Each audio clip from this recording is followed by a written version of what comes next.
Good evening, everyone. My name is Layla Cartier. I am the Executive Director of Craft Now Philadelphia. I'd like to begin tonight's program by acknowledging that we in Philadelphia are located on the lands of the Lenni Lenape people. If everyone could mute themselves as we get started, that would be great. And we're going to invite all of you to unmute at the very end of the program so that everyone can say hello and ask questions. I'd like to wish a happy anniversary to our First Friday preview exactly 2 years ago today. We started these as we were all in quarantine and looking for a way to stay connected to one another and share the important work that was continuing as we were negotiating the pandemic. So it's evolved into a casual industry night where those working in the field can come together because many people are starting to return to their in-person events. And I, in fact, am at Eastern State Penitentiary tonight supporting my friend Sean Kelly, who has an opening here. DLP Mirror by Mark Menjivar. It's the first time that Death Row has been open to the public, and there's a multi-channel sound and architectural installation exploring the story of David Lee Powell and the musical score that he composed while incarcerated. So I highly recommend checking out. There's going to be a live performance tonight. So just to take care of a little bit of housekeeping and then we'll get started. I want to let you know that we've enabled the closed captioning feature. So you can click the CC button on the bottom of your screen. And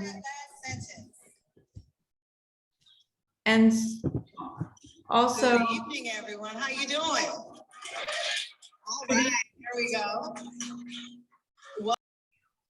If everyone could keep themselves muted as we get started. So remember to put any questions that you have also in the chat and we'll filter through those.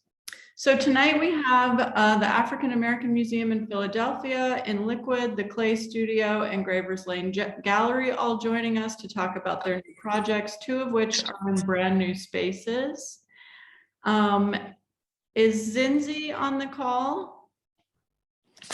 If Zinzi's here, I'd like to ask you to unmute yourself. Otherwise, we'll get started in Liquid. So let's go. I'm going to go ahead and introduce Claire Finan with InLiquid Gallery, who is hosting What Are We Claiming? An exhibition that highlights 2 family histories and the stories that they inherited, discovered, and imagined. Philadelphia artists Cheryl Harper and Rod Jones II are exhibiting their work in this exhibition. Claire, thank you so much for being part of this program tonight, and I'm really looking forward to your presentation. Thank you, Layla. So I'm Claire Finan. I'm the programming director at InLiquid. And like Layla mentioned, tonight I'm here with 2 of the artists who are in our current exhibition, What Are We Claiming? Cheryl Harper and Rod Jones II.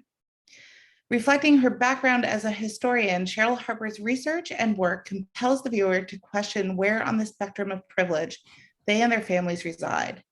Her included series, Passages, an Installation in Progress, investigates the 2 stories of her household, her own as a descendant of Jewish refugees from Eastern Europe, and her husband's as a descendant of French colonists who settled in what is now South Carolina and built a working plantation using enslaved labor. Rod Jones II approach is philosophical, meditative, and spiritual. In this new body of work, he investigates his family lineage and has made what he refers to as heirlooms, which instead of archiving, documenting, and preserving the past, present possible realities for himself as a queer Black man and his ancestors. His work challenges viewers to fundamentally decolonize the way that they even consider their family history, from one of academic research to one of spiritual research. What Are We Claiming? Is on view at the InLiquid Gallery through June 11th. We have several key dates for related programming, including the opening reception on Thursday, May 12th, a doll making workshop with Rod Jones on May 21st, and a gallery talk with Cheryl Harper on May 25th, featuring our special partner, Philadelphia Holocaust Remembrance Foundation. You can learn more on our website, inliquid.org. And so I'd like to pass it over to Cheryl, who can talk a little bit more about her practice. Thank you, Claire. I'm actually remote tonight. I'm in Charlottesville and I'm not on my own computer, so I apologize if I'm looking, a little faded here as I'm not at home. But let me begin. So the question I had was, what is intergenerational trauma and responsibilities related to it? What do our forebears pass along, and what happens when an artist pays attention to such issues? In my case, survivor's guilt and presumed loss during the Holocaust of two of my mother's aunts were passed from their brother to his daughter to her daughter, me.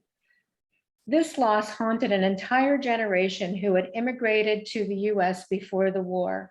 A promise to bring the sisters to the States was unkept. We all had to live with the repercussions. Visiting a concentration camp as a teenager solidified my understanding that something incomprehensive happened. I had a photograph of the aunts, their names, and imagined who they were. The one on the left had the same face as my own aunt a generation later. The man in the lower center was their father, memorialized. The two girls are telling us that they are educated. One holds a scroll and the other a book, unusual for Jewish women of this place and time. This journey began in earnest years ago in graduate school when I wanted to learn more about what happened to women like my great aunts. Even though I didn't know specifically how their story ended, I could find out what happened to other women who barely survived and wrote down their stories. I read diaries, testimonies, anything I could find. Years later, the answer is still a mystery, but I was unprepared for what I found in two other sides of my family. Thank you, Claire. So here's what I found just in terms of objects. In 2014, my mother-in-law passed away. I found English sterling silver objects dating to the 18th century among boxes filled with family heirlooms. These weren't just spoons handed down in the family, but included a large water urn. And I wondered, why did she have them? This sent my husband and I on a quest that led to finding a family history of over 150 years of plantation life and enslaved labor. I began to see that while my family was oppressed, my husband's family had oppressed. No wonder no one spoke about his Southern family roots. In this slide, you can see some of the Georgian period silver on the left and the Sabbath candlesticks and brass plate handed down over generations in my family. Go ahead, Claire, next slide. This is called a mizrah. You may not have heard of it, but you can see this is actually a paper cut. Imagine like cutting snowflakes or fractors, very similar to that. And well-to-do Jewish men that had some leisure time, this was a hobby in the 19th century. So my husband found this. It's actually on the cover of a book on Jewish paper cuts, but what's highly unusual about this is that it's a rare signed one. So, at the bottom of this, there's my family name, and I know exactly who made it. And what's really kind of crazy is that I can actually see my personal artistic roots in this man's art because I was using this kind of animal imagery, even in graduate school. So that kind of makes you wonder what actually is passed down. So it's a 12 by 18 one-of-a-kind artwork. It is in a branch of my family. The oldest sister of the family inherited, and he made it for his brother, who was my immigrant ancestor, he had put it up in his tenement apartment facing the eastern wall, so when he prayed in the morning, he could face east. This was made in 1874. Next slide. So in 2018, I was selected to participate in an artist residency in Virginia in the southern atmosphere of farmland, ironically walking distance to one of my husband's family farms. So really crazy. It was the opportunity to use the compiled research and try to see what kind of artistic work I could make of it. And here you see I'm blocking out prints and drawings that I made there. In 2 weeks, I had laid out the concept of the wallpaper and would continue making with this at my home studio over the next couple of years. The wallpaper contains imagery from my husband's family history and my own to create an immersive visual narrative. Next slide. So here I am in my studio, those of you who may not be that familiar with printmaking, but I made a lot of linocuts and woodblock prints and stencils for the wallpaper when you see it. So here I am actually inking up one of the blocks. And all of this, you'll see it when you come. I mean, there's so much running square feet of this wallpaper, but I'd like you to understand that each one of them printed by hand with a wooden spoon, and I'm working upside down in reverse and, just mathematically, intuitively knowing exactly how these should be laid out. So that's kind of the fun of printmaking. Okay, next.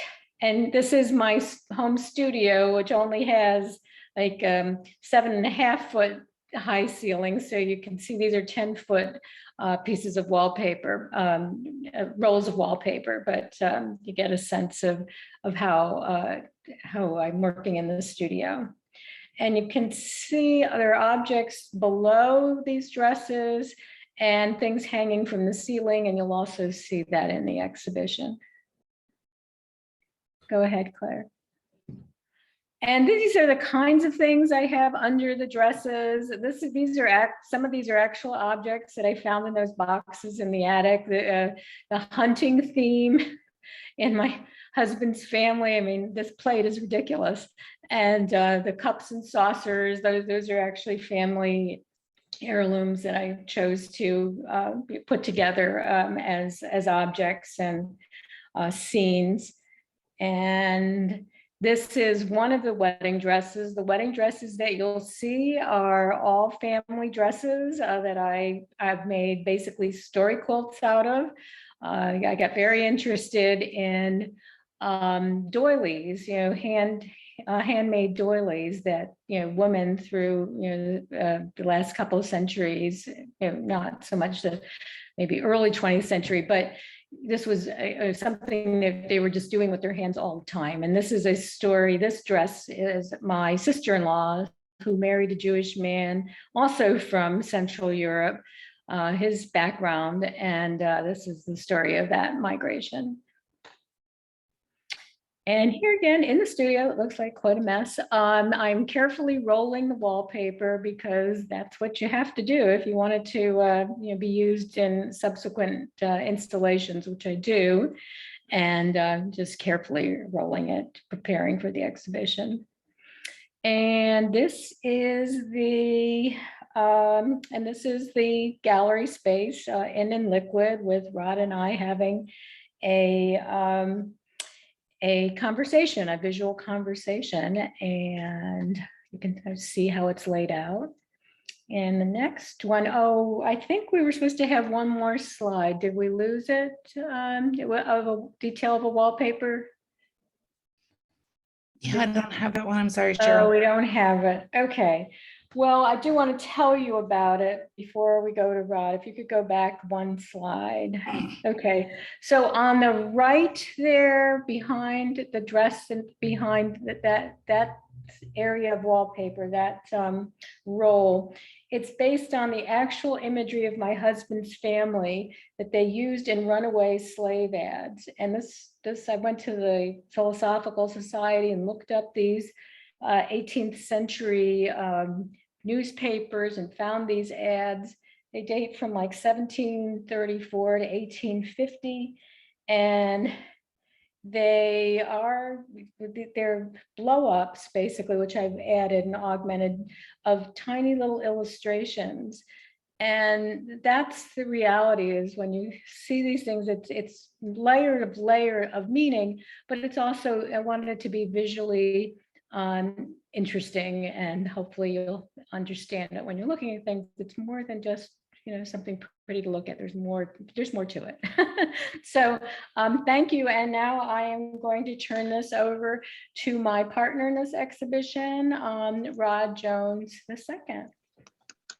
Thank you so much, Cheryl, for being so generous with your research and your practice. And thank you, Claire, for that lovely introduction. And thank you all for showing up tonight.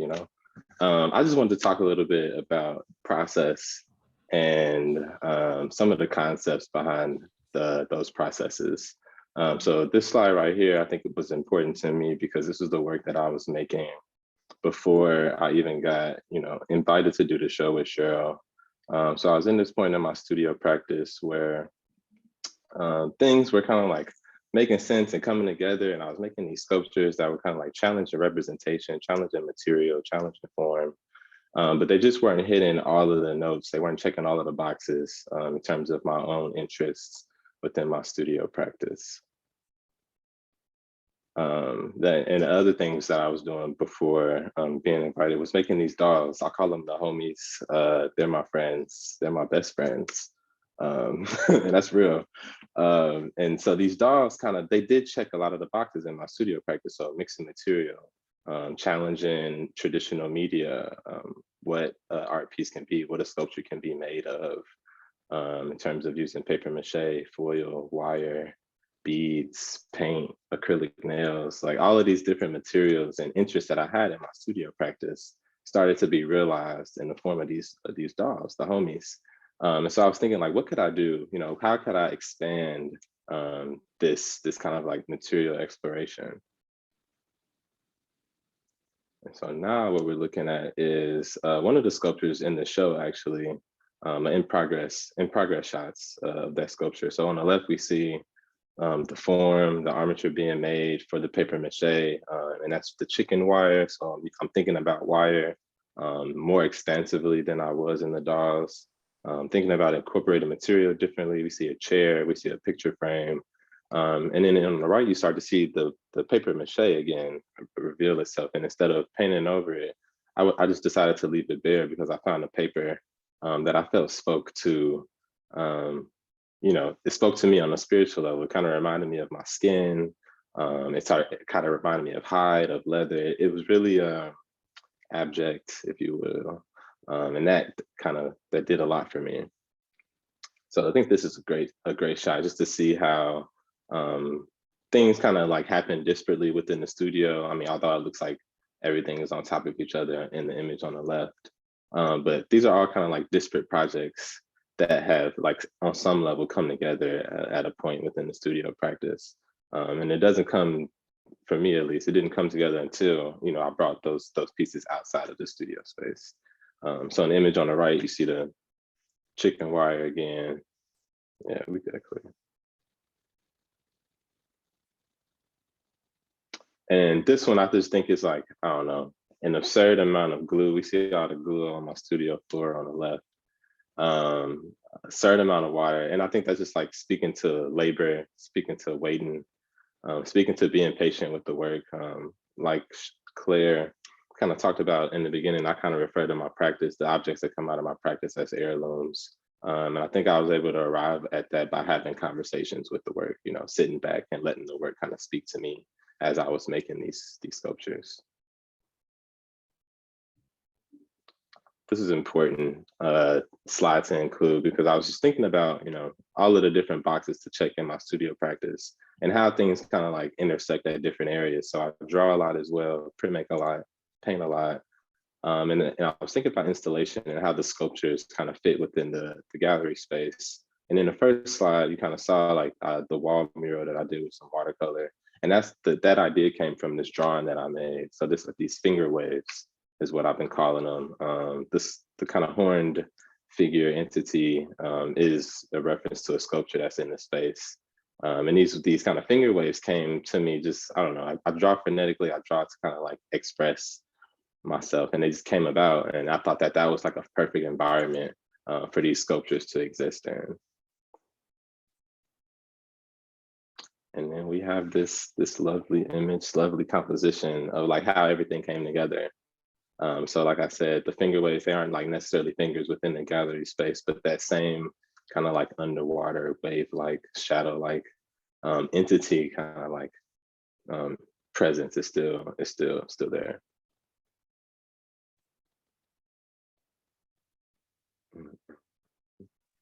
Thank you, Rod.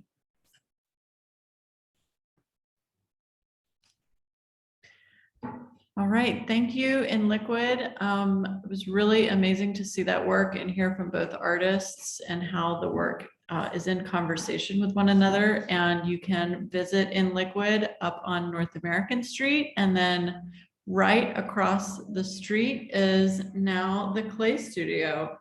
Jen Zwilling is here tonight to share more about all of the excitement surrounding the grand opening of their new building, as well as talk about their first exhibition in the South Kensington space, using clay and cultural heritage as a source of inspiration, much like the artist we just heard from. Making Place Matter at the Clay Studio features Philadelphia-based Peruvian-born artist Kukuli Velarde, American-born Massachusetts-based artist Molly Hatch, and Egyptian-American artist Ibrahim Said, now based in North Carolina. Jen Zwilling, are you able to share your screen? I think so. Here we go. Did it work? Yes. Great. Thanks so much, Layla. Thank you, everyone. I'm really happy to be here talking to you all post-move. I'm not going to show you pictures of the new building because I want you all to come and visit. So that's my tantalizing invitation. Feel free to email me if you want a tour of the whole entire building. But I did want to talk to you today about, I'm starting my timer so I don't talk too long, about Making Place Matter, which is the exhibition that we have been planning for really more than 4 years, but 4 years in earnest. As soon as we knew that we were moving to South Kensington, we started increasing our community programming in that area. And we invited people who were connected with the very vibrant social and artistic community organizations that are already there to come and talk to us about their neighborhood, what they loved about their neighborhood, their favorite memories, what they hope for the future, things that they were concerned about. And we asked to be welcomed. So we ended up with a smaller committee of about 15 people who were generous enough to come with us. So for the last 2 years, we've been meeting with these 15 neighbors from the area and people from the Clay Studio community in its previous location, uniting our new community together. We met with the 3 artists who I'll tell you about in a moment, and we talked about the concepts of the exhibition. So what you see in front of you is actually the 3 titles of the exhibition, Making Place Matter, Formar Tierra y Lugar, and the Arabic title, which I'm embarrassed to tell you, I still have not mastered the pronunciation of, so I'm working on that. But the reason that we had 3 titles was because of this council, because of the neighbors. There's a very strong Spanish-speaking population. There's a very strong Arabic population with the mosque 2 blocks away. Lots of other organizations that came to help us talk through these concepts about how we could really make sure to welcome everyone in the South Kensington neighborhood and beyond into our gallery spaces. So I told you I wasn't going to show you the new building. I am going to show you the exhibition space. This is our new gallery. For anyone who has been, and I hope all of you had been to the old Clay Studio Gallery, I hope that you can see what a difference this is. It's a huge space. It is big and has tall ceilings and wonderful lighting. And we're so happy to have a space that really shows off the artwork to its, in the way that it deserves to be. So I already mentioned we engaged a council of people to help us. We also invited 3 artists, myself and my co-curator, Elizabeth Essner, who is now the associate curator of craft at the Houston MFA in Texas. I'm very happy to report that she is now in that position, which is why she's not here talking with us today. But we invited Ibrahim Said, whose work you see in the foreground, Molly Hatch, whose work is in the center, and Kukuli Velarde, who you can kind of see those strollers in the background, and I'll show you some close-ups in a moment. They each represented important parts of the demographics of the neighborhood, but they also each have strong connections to the clay studio, and they each are making work with ceramic art that references cultural identity, their heritage, and the places where they are from. And that's why we list them the way that, thank you, Layla, for that nice introduction. We list them that way when we talk about the show, because where they were born, where they live now is really important to the work that they make. So first I'm going to tell you about Ibrahim Said, who is an amazingly talented and thoughtful artist who was born in Egypt. He was born in Fustat, which is the pottery center in Cairo. It's also the oldest part of Cairo. I learned recently that it is the historic center of that city. And he learned pottery making from his father, who was a traditional potter. Their family has been living there for generations, making this amazingly skilled pottery. Ibrahim learned at his father's knee. He gained all those same amazing skills, but he really wanted to make contemporary artwork with the skills that he had learned. He went to the museum all the time as a child growing up, and he really taught himself art history that way, and taught himself about contemporary art. So what you see in the foreground here are these three amazing screens of ceramic that they really defy gravity. They defy what most potters understand as what is possible with clay. He pierced them all after using a compass to design the patterns that you see. The geometric patterns are reference to the Islamic art that Ibrahim feels is very important. He's a devout Muslim, and he talks about the artwork representing the infinity of the universe, the infinity of Allah. When you look at these patterns, basically they could go on forever. So that's the amazing work that he was doing.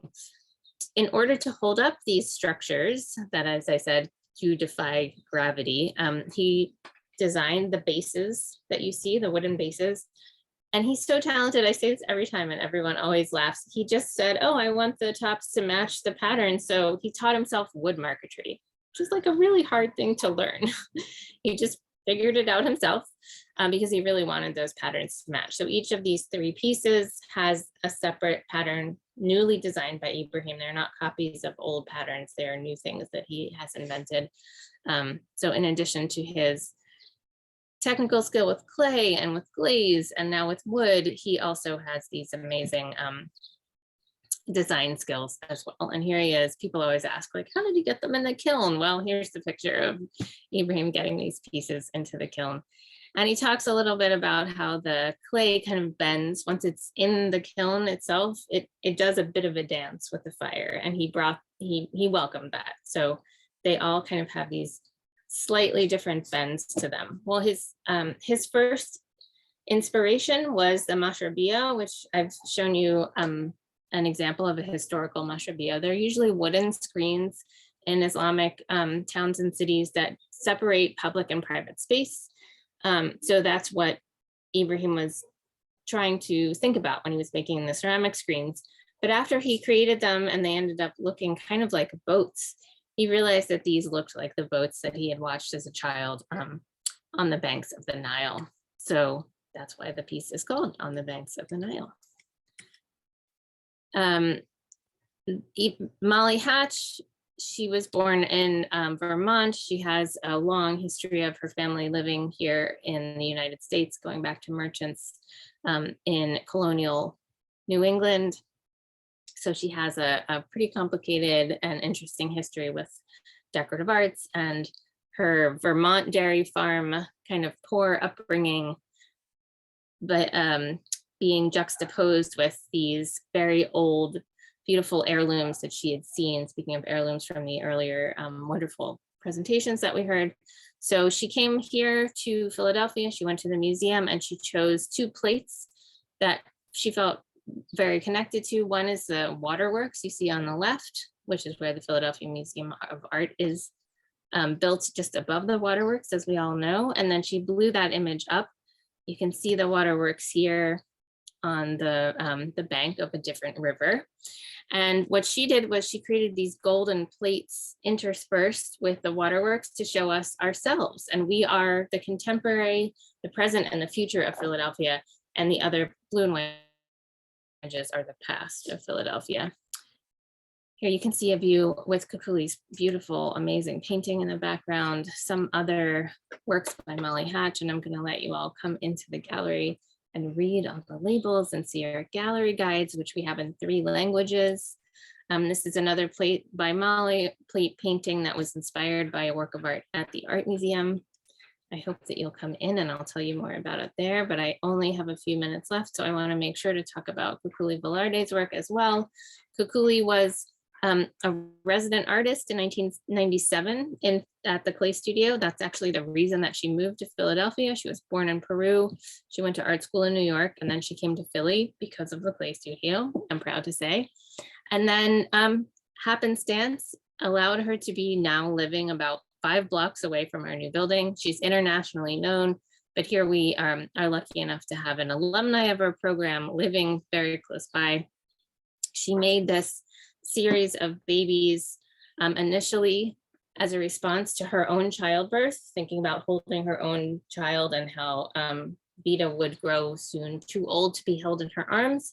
And then pretty soon after she started that project, the stories of family separations at the border of the US and Mexico began being seen in the news. And she really felt so strongly, as we all should, about the tragedy of family separation, that the rest of the series references that incredible tragedy and really calls every viewer who sees this work of art to the responsibility of caring for all children and making sure, oops, see, that's what happened, we're out of time.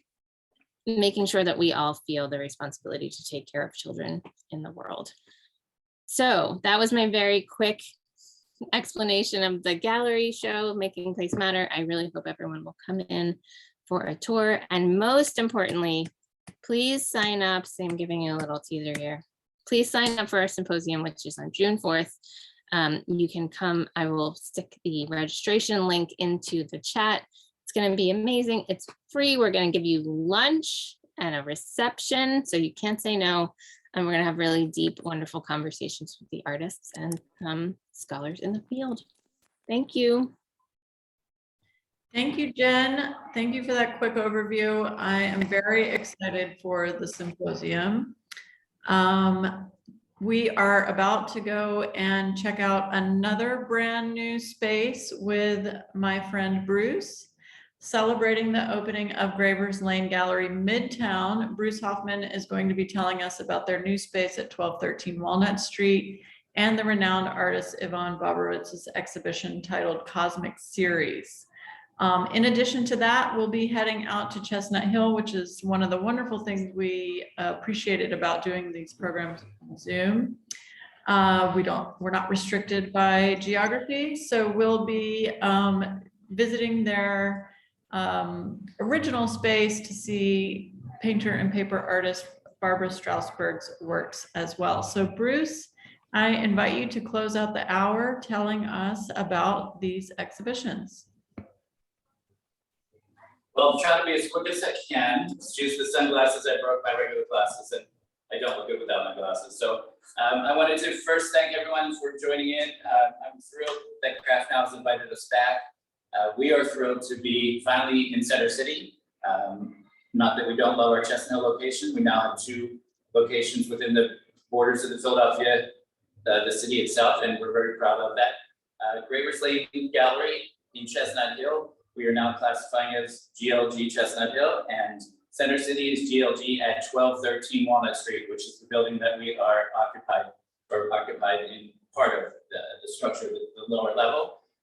There's a very interesting, it's a porte cochere, which is a drive-through between Walnut and Sampson Street, in between 12th and 13th, and we are on that alley. So if you're come to 1213, you just turn in, and we're down towards Sampson Street, which is quite a lively part of town. Cinco de Mayo is going on outside, so you might be hearing that in the background.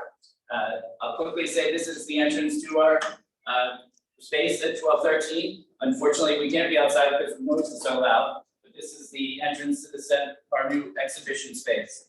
So the gallery is designed strictly for exhibition and small shows.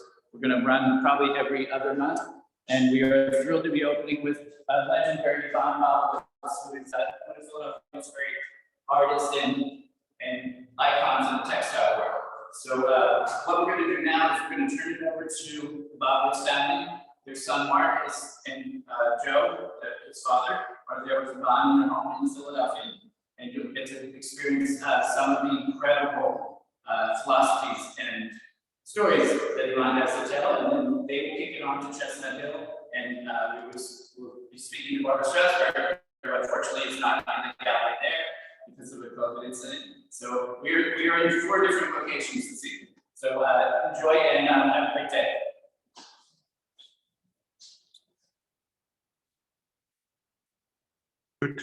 Okay, you're on. Okay, Bruce, this is right. I was so impressed that you chose me to open your new space.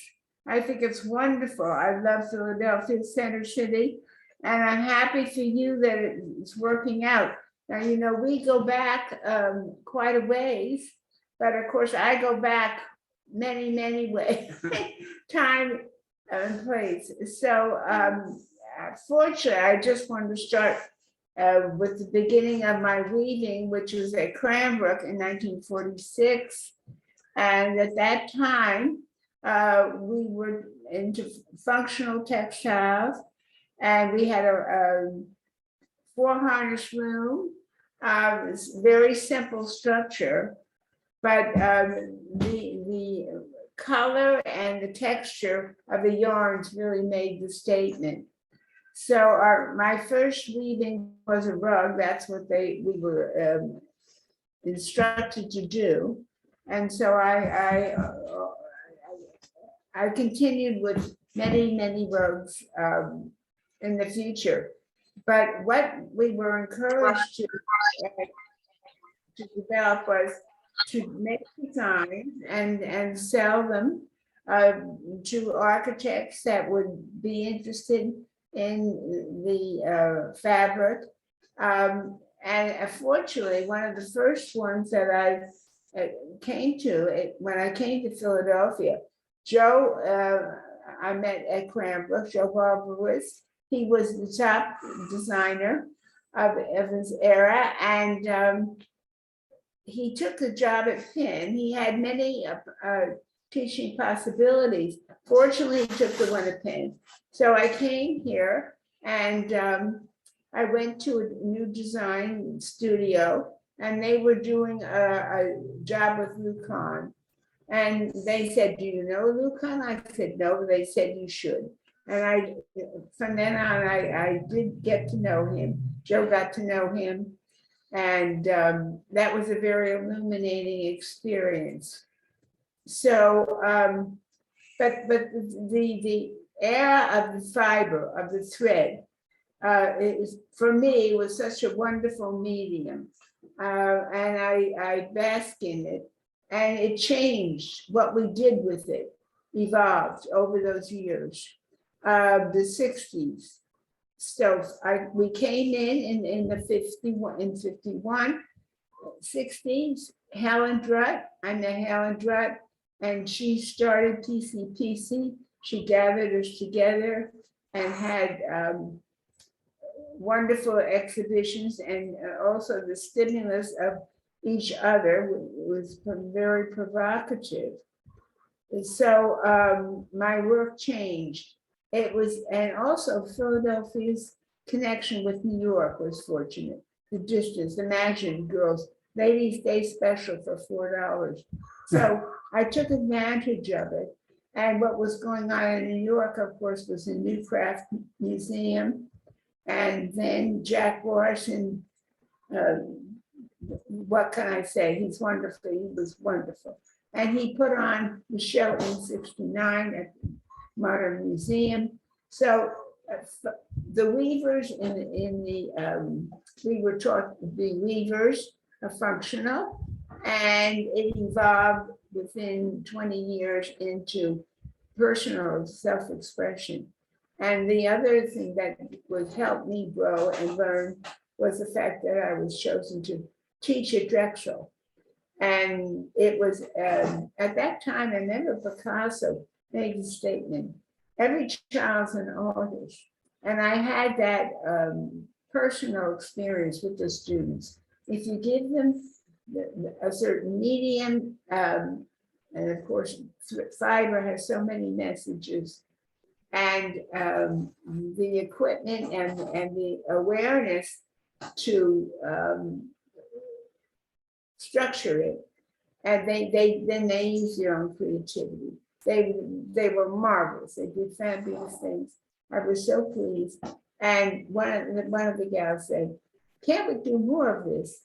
So I learned with and through them, and we went from the floor loom into off, you might say off loom or off floor loom.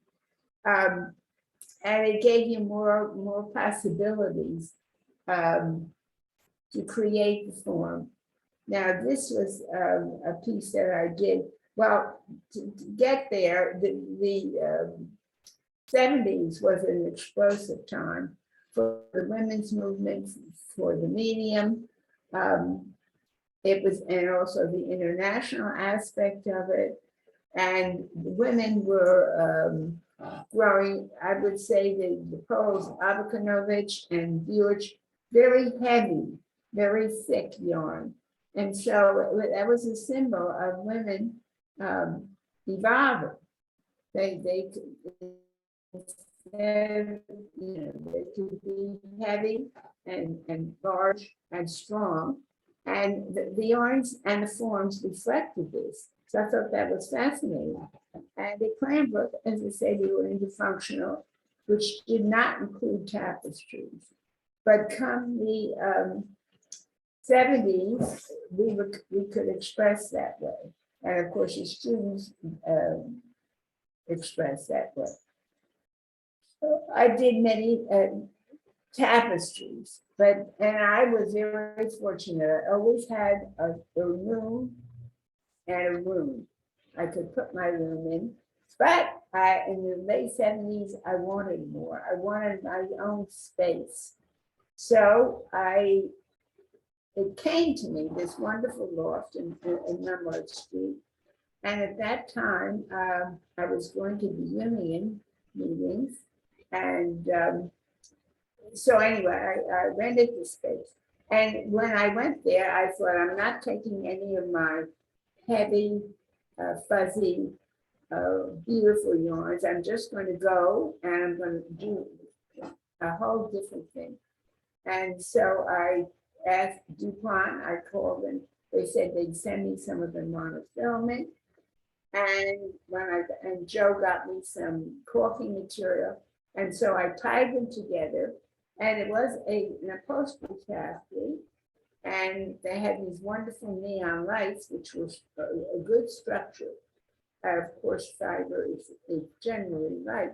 So I knotted it and I threw it over the neon light, and my God, it lit up, and I was lighting up and on the inside as well as the outside, and it really blew my mind. Now, it was also the time that there were people just starting to use different mediums. The light was a medium in itself. It was Terrell and the neon guy and Soto. And I remember walking into the Guggenheim one day, and Soto had these fine plastic tubes from the ceiling to the floor in the rotunda. It blew my mind, and the light was coming in from the west. So it was glorious. And so I wanted to, well, not reflect that, but use the monofilament, which picked up the light and exploded. So I sat in my loft and I nodded and nodded. I also heard the guy that wrote the Dow physics. And I had never taken physics in high school. And I didn't realize that everything moved. What? This was incredible. Everything was moving. We were all, no matter, even the rocks walked. I remember in Japan, they said the rocks talk to each other. Well, I don't know how it's in truth anyway. So we all move. And it's just a massive energy that creates the energy field. So I was very excited with that, and I wanted to create my energy fields. I knotted the monofilament, and I think that the knotting created, it creates a movement, and it picks up the light, and the light it moves, and it was a wonderful medium. So I that was when I started with monofilament and the knotting, and I'm still doing it today. And the show reflects some of the work that I've done. I did commissions with this, and I explored different scales, and I love the gold. And of course, I think there's a new book out, The Golden Thread. And of course, we're all involved with threads from the minute we get out of the womb until we go back, unless we drown and naked in the middle of the ocean or something. But anyway, oh, I'm sorry. So what am I doing? Oh, the thread. Yes, so we're all involved with threads. And so my involvement, I feel very fortunate that fiber threads came to me and I could explore with them philosophical concepts, physical concepts, and of course, monofilament does come in color. So I've been adding some color, and the gold. And the gold, Rumpelstiltskin, spinning the yarn into gold. And there were people using gold. It's, of course, it's the ultimate element. It's elegant and it doesn't tarnish. So I wanted to incorporate the gold. And Joe, with his mind, how do I connect it? And so he came up with a process. You roll it, and it's very time consuming, but it fascinated me, and I loved it. And so I did a lot with gold on the monofilament. Gold leaf. Gold leaf. Oh yeah, gold leaf. I mean, yeah, sure, but it's real gold. I mean, it's 20%. But no, but that's the idea of what can I say? A 94. So my is very full and very long, and my head is jumping around.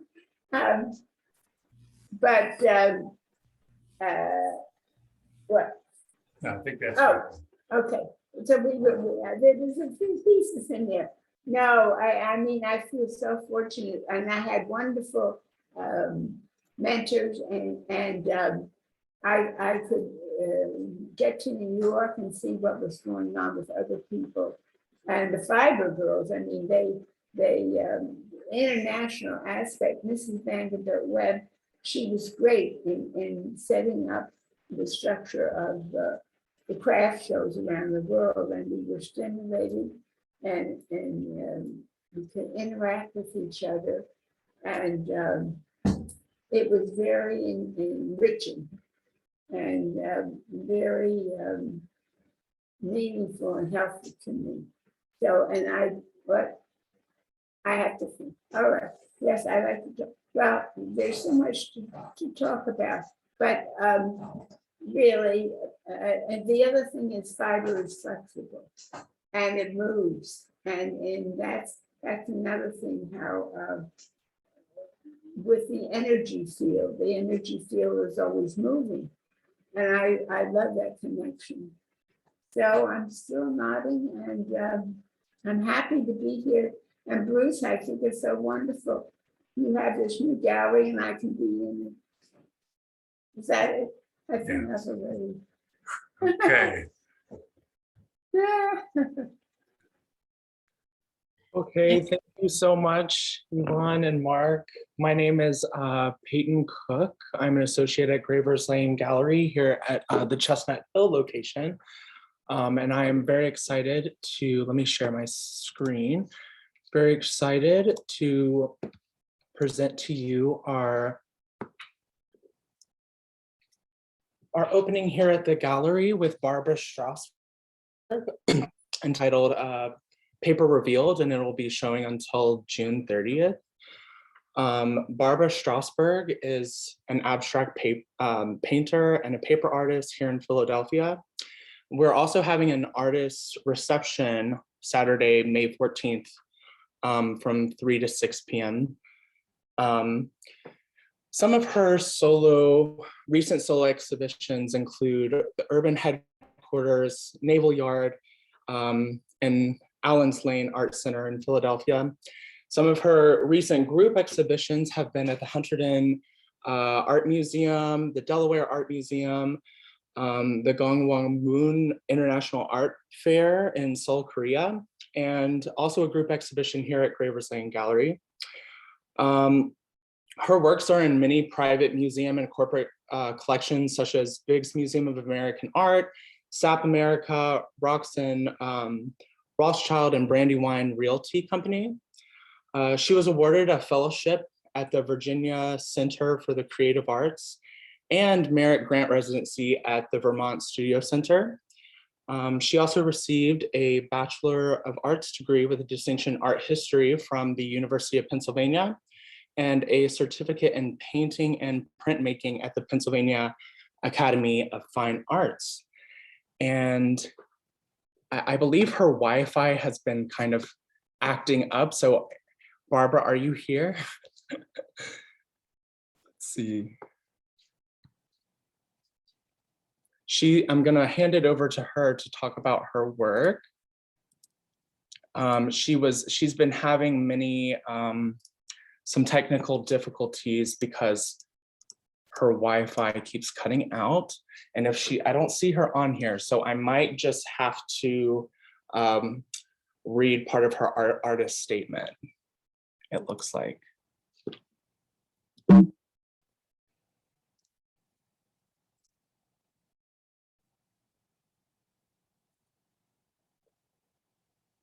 a second.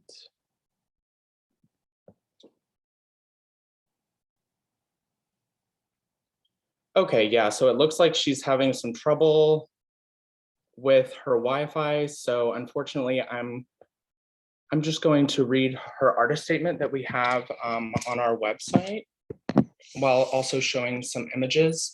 So this entire exhibition is all works on paper. She started as an abstract painter, as you can see in these images.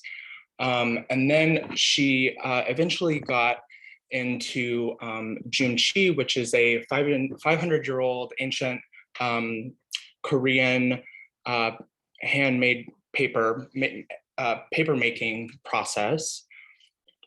And then as she started using this new material, her work started to get a little bit more 3D, as you can see, and to the right, there's like a detail. Let's see. She also has these very tall, I believe they're 7 feet tall scrolls. They're front and back, and we changed them around a lot. You can, they have prints of her family, her ancestry, and things like that. As you can see on the details on the right, there's prints of her family. let's see. And she calls these corsets. So they're Junshi corsets. As you can see, her work really starts to get 3D. They really stick off of the wall. Let's see.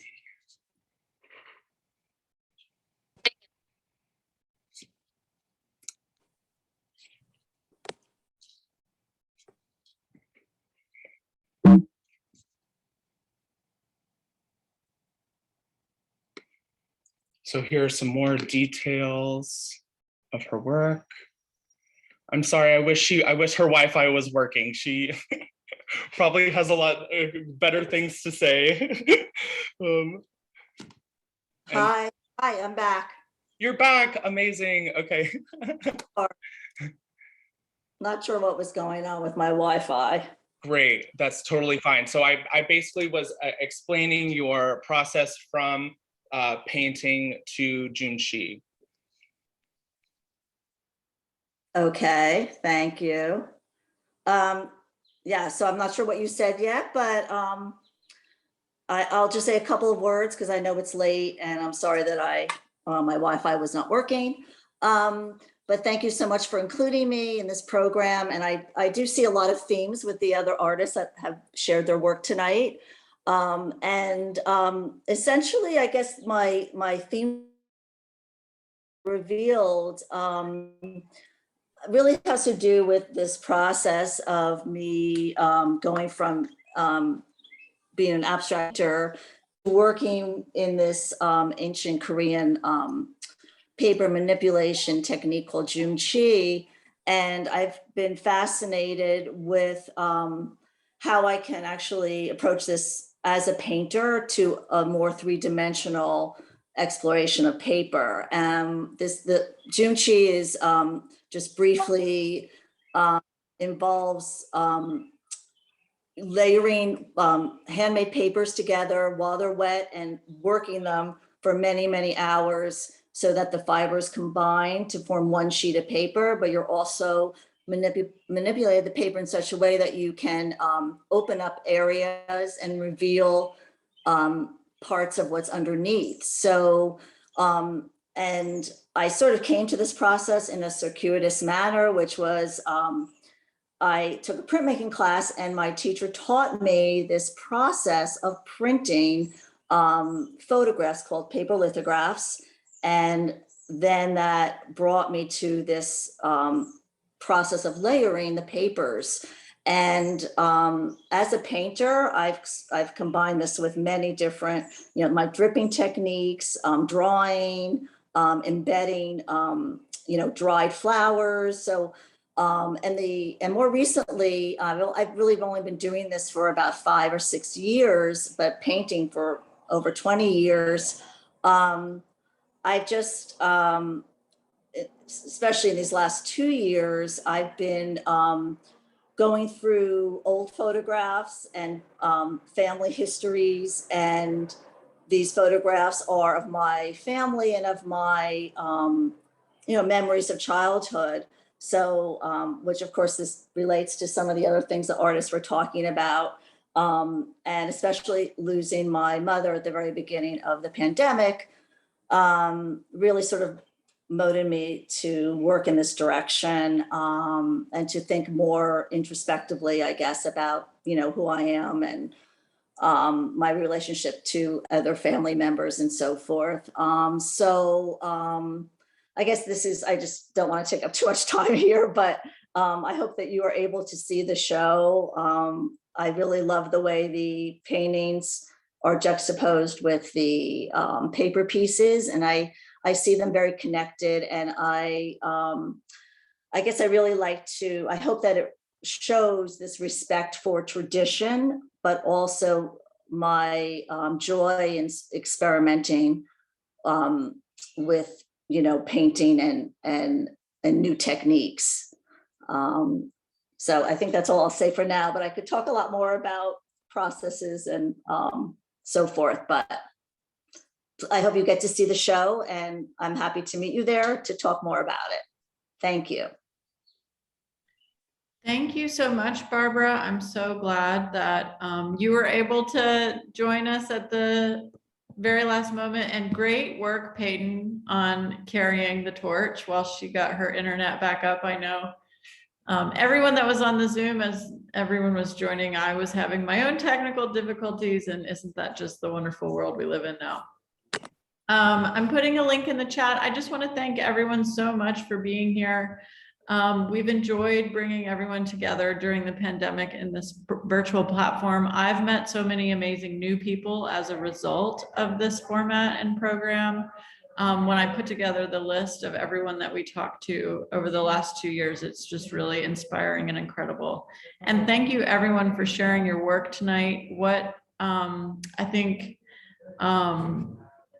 Barbara was right to say there are so many connections to be made between the different works. They're technically amazing. They are deeply researched, and the skill and beauty of them is just incredible. So thank you all for being here. Please support Craft Now. We're about to enter the summer with our summer camp collaborative, and then we'll see you, of course, for Craft Month in November. And with that, I would just like to invite everyone to unmute themselves and say hello for a couple minutes, and we will talk with all of you.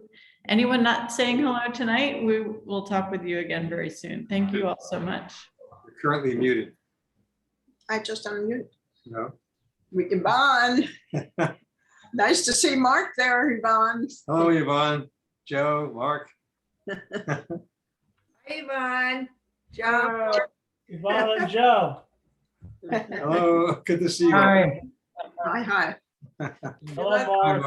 Mark. See ya. Guys. Beautiful. Yep. Denise and David. It's so wonderful to see spaces opening instead of closing, especially after the last couple of years. Thank you everyone for all of your hard work. Oh my God, that's your. That's Laura Lee, yeah, that's Laura. Oh, Ted no. Holman. Ted. Hello, Yvonne. Hello, Ted. Lovely, Hi, Michael. lovely to see the work and to see the people and to interconnect.